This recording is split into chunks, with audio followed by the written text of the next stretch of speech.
Кирилл үсгийг халаад латин үсэг рүү шууд шилжих. Нийтэд нь Кирилл үсгийг тулгах хэл соёлын одоо геноцид энэ ажлыг бол явуулж гисэн байдаг. Кирилл үсгийг одоо шууд халаад латин үсэг рүү шууд шилжих нь бол цаг хугацаа, зардал мөнгө, ач холбогдлын хувьд бол хамаагүй сайн хөлбөр нь болчиход байгаа маа. Кирилл үсэг дээр бол өнөөдөр бид нар Гарри Поттер гэж ярих юм уу, Харри Поттер гэж ярих юм уу гэдэг энэ асуудлыг өмнө ирчээд байгаа. Кирилл үсэг нь монгол хэлний дүрм, аялга, авиаг нэлээд эвдэж ирсэн.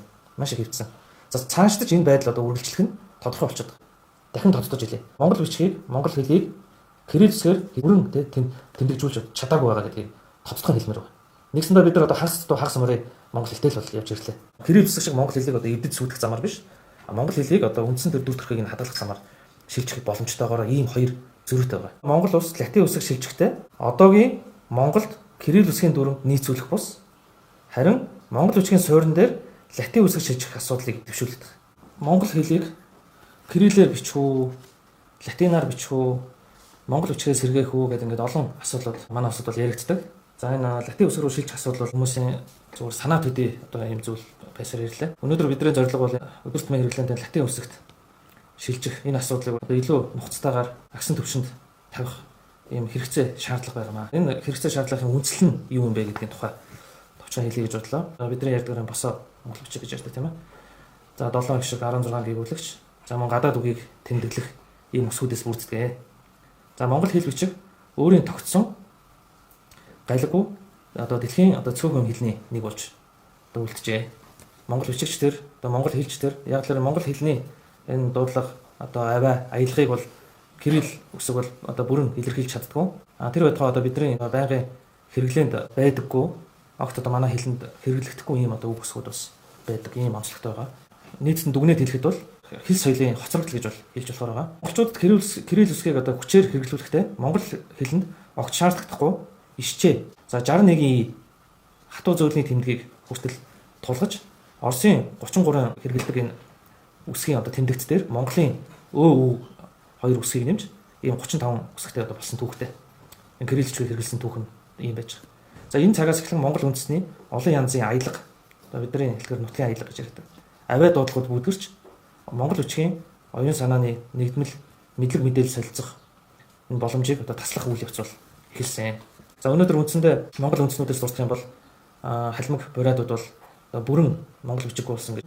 Монгол улсад бол бас монгол бичгийн одоо нийтийн хэрэглээ бол хангалтгүй хэмжээнд байна. Өмнөд Монголд бол монгол бичгийг галагчлалыг одоо хангалттай хийгээгүй болмоос эдүгээчлэх энэ ажиллагаа бол нэлээд хоцрогдмол шинжтэй байгаа. Цаг үеийнхээ хэрэгцээ шаардлагатайгаа нийцүүлэхгүйгээс улбаатаагаар хэл бичиг ер нь хэл соёлын хоцрогдол гэдэг зүйл бол явагддаг гэдгийг бид нар одоо мөхөж үгүй болсон олон хэл бичиг соёлоос бол харах боломжтой.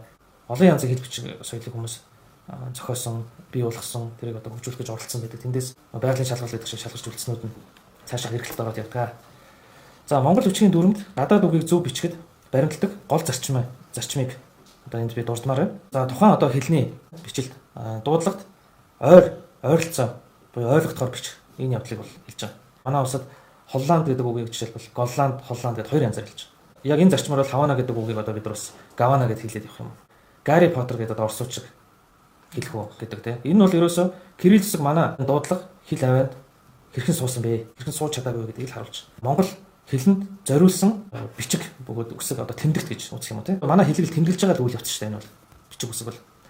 Тэрнээс одоо яг манай хэлийг бол одоо илэрхийлэхгүй байна гэдгийг бол тодтох хэрэгтэй байна. Кирилл үсгийг бол ад үзээд тийм муулаад ултан эсэргүүцээд байгаа зүйл бол байхгүй. Энэ бол ерөөсөө манай хэрэгцээ шаардлагат бол огтхонч нийцгүй байгаа гэдгийг л тодтохыг бол хичээлээ. За ингээд гол асуудал руу буюу латин үсгийн тухайд цөөн үг хэлье гэж бодож байна. За энэ ялаа нисээд. 1900 оны ихэнх үеэс латин үсгийг гадарлуулсан бөгөөд за одоо хүртэл шинжлэх ухаан, техник технологи, тоног төхөөрөмжийн одоо хэрэглээ, өдөр тутмын амьдрал тийм энэ бүх зүйлээр дамжин латин үсгийг бол өргөн дэлгэр ашиглаж байна. За харин латин үсгийн хэрэглээ монголчуудын их хэлний хэрэглээтэй ямар нэг тогтсон дүрмгүйгээр ашиглагдсаар одоо зарим талаар бичигдээгүй юм дүрмүү тогтсон. За жишээлбэл латин үсгээр хоорондоо чатлах, мессеж бичих тийм одоо мэдээлэл солилцох, монгол хэлний тэмдэглэгийг хийх, боловсролын одоо хим физикийн хичээлч гэдэг юм уу, математикийн хичээл жишээлбэл. За энэ бүхнээрээ дамжаад одоо латин үсгт эргэл буцалтгүйгээр хэрэглээнд бол бүр нэвтэрсэн. За гэвч энэ дээр тогтсон дүрм бол байхгүй. За жишээлбэл C үсгийг яаж бичих юм? C үсгээр тэмдэглэх юм уу? TS гэсэн хоёр одоо үсгийн нийлбэр тэмдэглэх юм уу? Иш үсгийг одоо SH-ээр тэмдэглэх юм уу? H үсгээр тэмдэглэх юм уу? Тэ? X үсгээр тэмдэглэх юм уу? Эхэндээ бид нар монгол хэлэнд кирилл үсгийг авч хэрэглэхдээ кирилл үсгээ монгол хэлэндээ бүрэн нийцүүлж чадаагүй. Өнөөдөр кирилл үсгээ латин үсэг рүү ч одоо галигчилж чадаагүй явж байна. Тэгээ энэс улбатаагаар өнөөдөр монгол кириллээр бичдэг зарим үгийг латин үсгээр хэрхэн айлгах нь бол тодорхой болж байна. Тэгэхээр Монгол өнөөдөр өнгөрсөн цаг хугацаанд огт хийгээгүй бөгөөд хийх ёстой байгаад хариуцлагагүй болмоос хийгдэггүй ажил юу байсан бэ гэхээр кирилл үсгийг латин үсэг рүү галигжуулахын асуудал ерөөсөө тэр чигтээ орхигдсон, хаягдсан ийм байдалтай байна. Энэ цаг үед бид нар энэ кирилл үсгийг латин үсэг рүү галигжуулах асуудал ингээд босоод ирж байна. За тэгэхээр энэ галигжуулах ажил өөр их нүсэр ажил болж байгаа юм л. Энэ яагаад нүсэр ажил болж байгаа юм гэхээр эхлээд бид нар кирилл үсгийг энэ монгол хэлэнд нийцүүлэх шаардлага үүсэж байна. За тэгээд дараа нь монгол хэлэнд нийцсэн кирилл үсгийг латин үсэг рүү галигжуулахын асуудал яригдчихэж байна. Тэгэхээр энэ олон ажиллагаа үйл явцыг дамжихаар кирилл үсгийг одоо шууд халаад латин үсэг рүү шууд шилжих нь бол цаг хугацаа, зардал мөнгө, ач холбогдлын хувьд бол хамаагүй сайн хөлбөр болчиход байгаа маа. За ингээд үүнээс үзвэл монголчууд цаашид кирилл үсгийг латин үсгээр галигчлах юм уу? Эсвэл латин үсэгт шууд шилжих ажлыг зохион байгуулах уу гэдэг сонголтын юм нь бол ирчээд байна л гэсэн үг. Энэ бол ерөөсөө яг одоо бидний өмнө тулгамдчаад байгаа тулгамдсан асуудал болчиход байна. Тэрнээс одоо хэсэг бүлэг иргэд латин үсэг гоё санагдаад байт юм уу? Кирилл үсгийг одоо үзэн ятсан та Оросыг болохоор Оросууд одоо дэлгүүр хэрэглэдэг. Кирилл үсэг өөрөө Оросыг биш л дээ. За кирилл үсгийг латинаар галигчлах монгол хэл бичгийн суурин дээр латин үсэгт шилжих үйл явц нь хоорондоо одоо тис ондоо ойлголт гэдгийг тодтогч хэлэх гэдэг. Манайха латин үсгээр шилжих гэхлээр яадгүй гэхлээр А Б В Г Д Е гэдэг энэ 35 үсгийг латин үсгээр яаж тэмдэглэж бичих вэ гэдэг энэ галигчлалыг саналуудыг л бичиж хэлдэг. Кирилл үсэг нь монгол хэлний дүрм, аялга, авиаг нэлээд эвдэж ирсэн. Маш их эвдсэн. За цаашдаж энэ байдал одоо үргэлжлэх нь тодорхой болчиход байгаа. Гэтэл энэ монгол хэл гэдэг бол өөрөө ганцхан халах аялга дээр суурилсан юм хэл бол биш. Монгол хэл бол өөрөө олон янзын аялга бүхий юм монгол бичиг одоо юм хэл соёл дээр үндэссэн баялаг юм хэл байж байгаа. Тодруулах юм бол одоо монгол улс латин үсэг шилжихдээ одоогийн Монголд кирилл үсгийн дүрмд нийцүүлэх бус харин монгол бичгийн суурин дээр латин үсэг шилжих асуудлыг ерөөсөө төвшүүлдэг. 2025 оноос эхлээд нэг асуудал яриад байгаа. Монгол бичгийг төрийн болон орон нутгийн өөрөө удирдах байгууллага хос бичгээр хөтлөн явуулах тухай хууль хэрэгжиж эхэлнэ гэдэг. За энэ бол ерөөсөө дүр хэсгсэн ийм ажил болно. Кирилл бичиг, монгол бичиг хоёр хоорондоо одоо тис одоо өмнөө нэг галигчлах ийм боломж одоо нэлээд хязгаарлагдмал учраас энэ монгол бичгийг одоо идэвхжүүлэх, монгол бичгийг нийтлэг болгох энэ асуудал бол хэрэгжихгүй яваад. Тэгвэл латин үсэгт шилжих асуудал маань явсаар байгаад монгол хэлийг цаашид хадгалах хэсэг асуудал руу явчихж байна. Кирилл үсэг дээр бол өнөөдөр бид нар Гарри Поттер гэж ярих юм уу, Харри Поттер гэж ярих юм уу гэдэг энэ асуудлыг мөн ирчээд байгаа байхгүй. 25 оноос хэрэгжиж байгаа энэ хуулийн хэрэгжилтэд энэ кирилл үсэг бол саад болно. Энэ хуулийн хэрэгжилтэд бол латин үсэг бол маш одоо сайн зохицох юм байна. За зорилго агуулга нь 25 оноос монгол бичгийг илүү агсан түвшний хэрэглээнд нэвтрүүлж байгаа нь. Энэ одоо зорилго агуулга нь бол үндэсний монгол бичгийг хадгалах, түгээн дэлгэрүүлэх ийм л зорилготой байгаа шүү дээ. За тэгвэл монгол бичгийг галигжуулж ийж энэ бодит ажил болох юм аа. Харин кирилл үсгээр түүний дүрмээр монгол бичгийг галиглах боломжгүй бөгөөд өнөөдрийг хүртэл монгол бичгийг кирилл үсгээр галиглаж чадаагүйг дурдах нь зүйтэй. Дахин тодтож илээ. Монгол бичгийг, монгол хэлийг кирилл үсгээр бүрэн тэмдэглэж чадаагүй байгаа гэдгийг тодтогхон хэлмээр байна. Нэгсэндээ бид нар одоо хагас мөрөө монгол хэлтэй л бол явж ирлээ. За харин латин үсгээр монгол бичгийг бүрэн галиглах боломжтой. Латин үсгээр монгол бичгийг, монгол хэлийг бүгд нь тогтсон, тогтвортой утга төгөлдөр бүхий дүрмжлэх юм боломжтой. За энийг бол үндэслэл гэж хэлээд байгаа. Яагаад бид нар латин үсэг хэрэгтэй вэ гэхээр сая үндсэн 3 зүйлийг дурдлаа шүү. Нэгдүгээрт нь монгол бичгийг хэрвээ хадгалж хамгаалж үлдээе гэвэл латин үсэг бол бид нарт энэ шаардлагатай байна.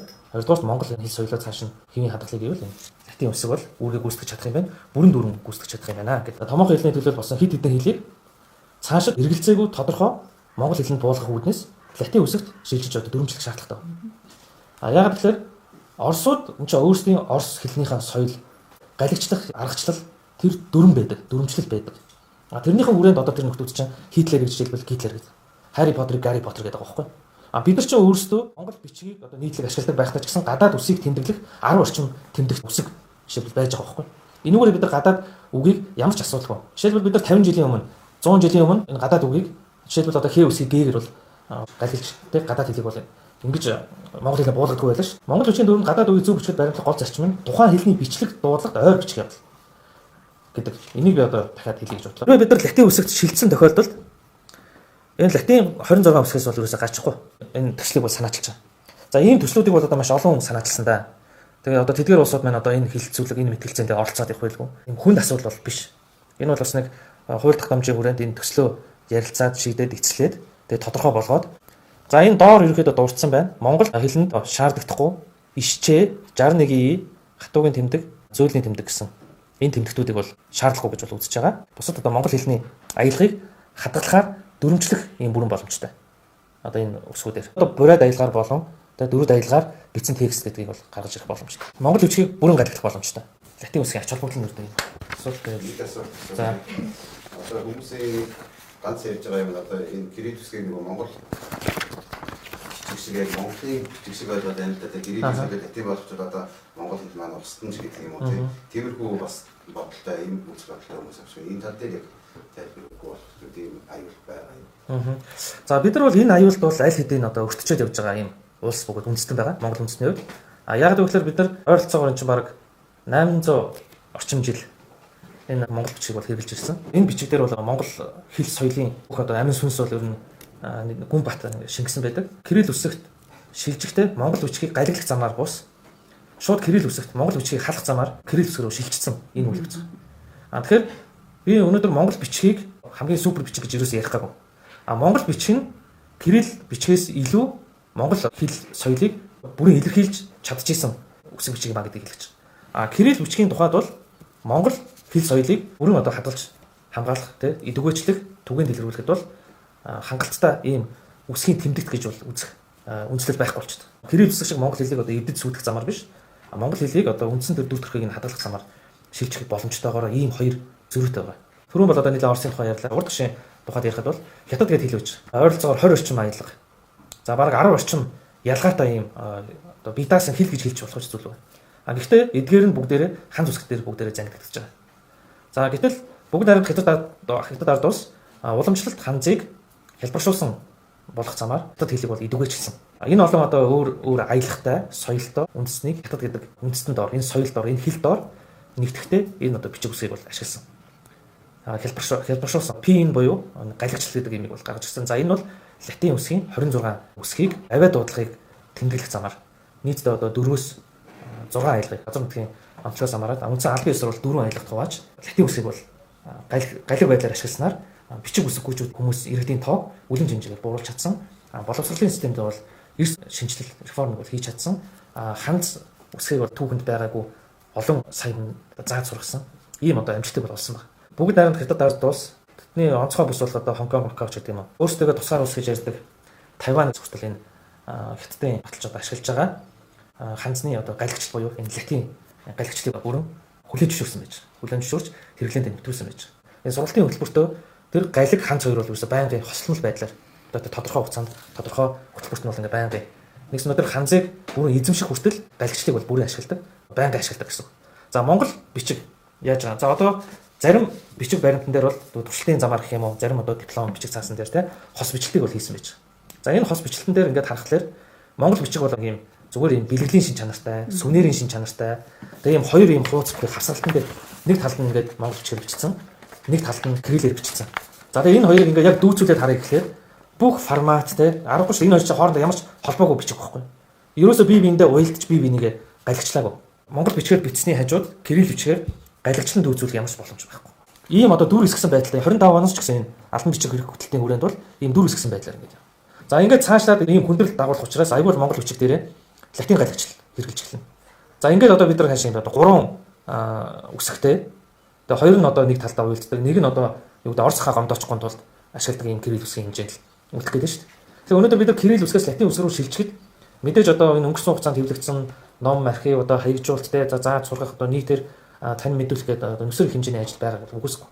Гэхдээ бид нар цаашдынхаа одоо энэ урт хугацааныхаа ирээдүй, урт хугацааныхаа энэ хэл соёлыг авч үлдэх, хадгалж үлдэх, урт хугацаанд энэ бас бие даасан хараад бас эрхчлүүд байх энэ замаа сонгохын тухайд бол латин үсэг рүү шилжих нь зайлшгүй юм шаардлага үүсэж байгаа. Энэ бусад улс орнууд ч гэсэн нэг одоо тэр кирилл үсгээс цухтагаад байгаа юм уу? Орос дургуудээ гэхээсээ илүүтэй хэрэгцээ шаардлагыг хангахгүй байгаа. Зөвлөлт холбоот улсын үед чинь маш олон үндэс угсаатнууд одоогоор ч гэсэн Оросын улбаны улсад маш олон үндэс угсаатнууд байгаа шүү дээ. Тэр болгон ч өөрсдийн гэсэн хэлтэй, өөрсдийн гэсэн соёлтой, өөрсдийн гэсэн бичиг үсгтэй одоо ихэнхийг нь устгаад байхгүй болгочихсон. Тэдгээр үндэстэн тэдгээр одоо ястнуудыг нэг удирдлагын доор нэг үзэл сурталтаар барихын тулд эхэндээ бол яг энэ латинаар галигчлах гэж бас үзсэн шүү дээ. Тэр геополитик талаасаа ач холбогдолгүй байна гэдэг үүднээс тэр латин үсгийг бол ерөөсөө тас зохиж одоо тэрийг зогсоосон. Одоо Сталины үед гэж ярьж болж байгаа. За ингээд нийтд нь кирилл үсгийг тулгах хэл соёлын одоо геноцид гэх юм уу та. Энэ ажлыг бол явуулж гисэн байдаг. Тэгээд Кирилл зэсгт шилжсэн байгаа. За ингээд зөвлөлт холбоот улс задарсны дараагаар улс үндэстнүүд өөрсдийнхөө их хэлийг сэргээхдээ их одоо их бичиг гэж ярьдаг тийм одоо эсвэл уламжлалт бичиг гэж ярьдаг. Тэр үндэснийхээ хэл, соёл, бичиг, үсэг одоо энэ зүйлүүдээр сэргээж гисэн байт юм аа. А ингэж сэргээхдээ латин гаригчлалыг бол төлхөө ашигласан энэ түүхтэй. Тодорхойлж ярих юм бол Вьетнам ч гэсэн Солонгос, Япон гэдэг нэгэн цагт бас хан зэрэглэжсэн юм түүх байгаа шүү дээ. Өөрсдийнх нь хэл, соёл, зохицохуйц төр текстүүдийг авч гисэн. За Вьетнам гэхдээ одоо ийм олон янзын нэг тэмдэглэгээ бүхий латин үсгийн суурин дээр бас тийм үсэг хүч ингээд ашиглаж байна. Япон байж байна. Тэ хирагана, катакана гэдэг тийм. Мөн л одоо тэр үндсэн үг болон тэр гадаад үгийг тэмдэглэхийн текстүүд нь байж байна. За тэгээд Солонгос байж байна. За гэх мэтлэн. Тэгэхээр бид нар бол одоо өөрсдийн гэсэн хэл соёлгүй гэдэг юм уу? Ийм улс үндэстэн биш. Бидэрт бол өөрсдийн гэсэн хэл соёл гэдэг нэг зүйл байна. Одоо үсэг бичгийн асуудал яригдчихэв. Энэ хүн чинь тусдаа байгаа шүү дээ. Хэл соёлын асуудал, үсэг бичгийн асуудал. За тэгэхээр бидэрт бас уламжлалт үсэг бичиг бол байгаа. Энэ уламжлалт үсэг бичиг дотор манай энэ уламжлалт хэл соёл маань бас нэлээд гүн бат суусан байгаа. Тэгэхээр энэ дээр суурлаад бид нар латин үсэг рүү шилжих юм бүрэн боломжтой маа гэдгийг л тодруулж хэлмээр.